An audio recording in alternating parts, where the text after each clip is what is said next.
For this, we're talking with Mona Wilkerson today. She will discuss the actions that a new guardian must take as they begin to provide care for the ward or the disabled person. And I'd just like for Mona to go ahead and tell us a little bit about your process and how you've gotten involved with guardianship. Well, I've been involved in guardianship for 12 years. I've worked with the Disability Mental Inquest Office in Jefferson County District Court. I'm also a guardian myself. I've got a 29-year-old daughter with Down syndrome. I imagine that the very first thing you might need to consider when you get appointed is to look at the ward, your disabled individual, and to be sure that they're safe, they get medical care, they get prescriptions that they may need, schooling, whatever that may be.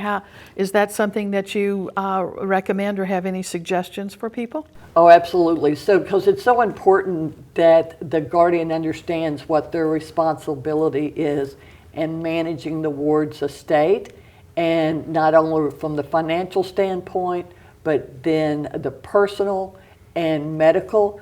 These are really important issues that must be addressed, and the guardian must really understand what their responsibility is. So as far as medical, you want to make sure that you've notified all the physicians that provide the care for the ward.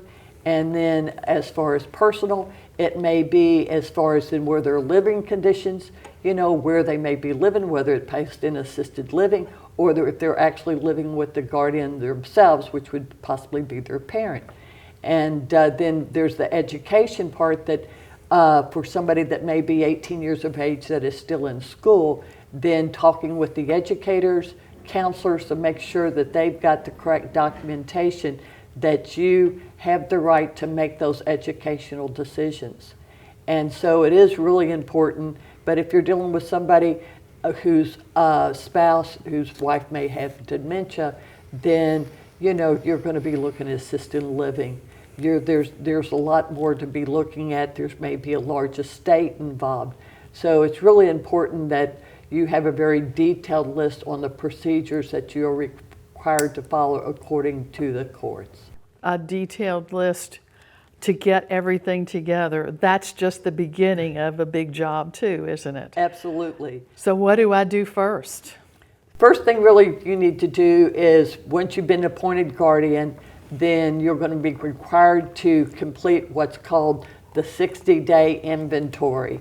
And it involves everything that has to do with property. Personal property may be a home, it may be a vehicle. And then they want to know, if there's any pension or what, as far as monies that they currently have on hand. And so all this has got to be documented before the end of the 60-day, and then that has to be submitted back to the district court. And so for someone whose parent may have an 18-year-old son or daughter, then you will have to in that 60-day, you have to open up a checking account with your local bank institution, and then you would have to notify Social Security to secure additional benefits for the ward. If I have, you're talking about an 18-year-old, right?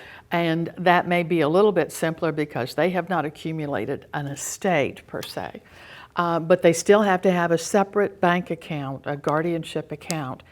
And I'm thinking with an older person, that would include going in and identifying not only a checking account, but savings accounts, stocks and bonds and insurance policies and everything like that. And all of those things should be included on that inventory? Absolutely. Ooh. And so there's a lot of research that has to be done, like you said, the stocks and bonds. And then there's a lot of really hurdles that the guardian has to go through, but they have to provide all that documentation.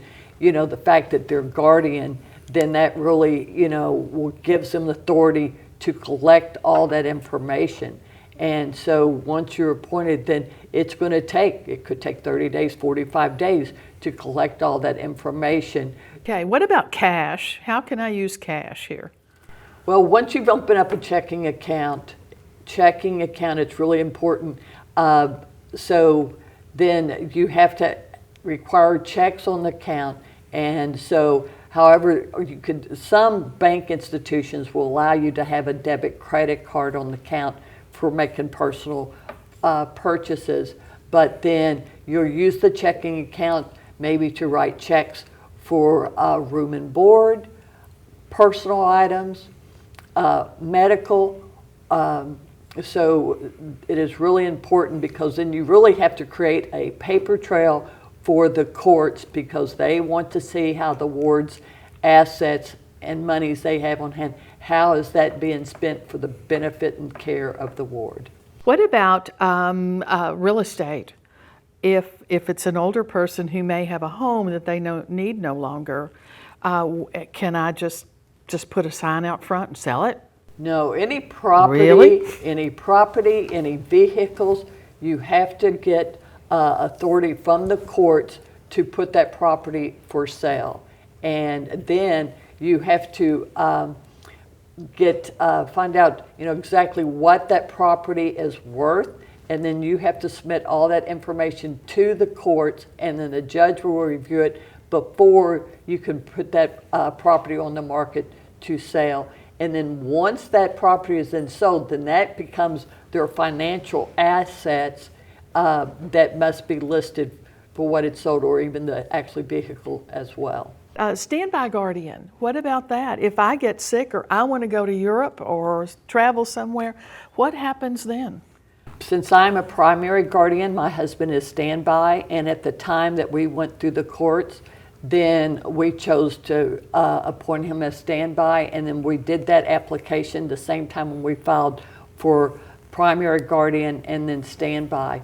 And it's really important to get that in place, and I thought it was important, if anything was to happen to me, then the papers have already been filed with the courts, and so then he would just be appointed as standby. And so it's really important that some would have a backup plan. Thank you very much, Mona. Thank you. And hope you all enjoyed this section. We'll have more frequently asked questions, so check us out. Thank you.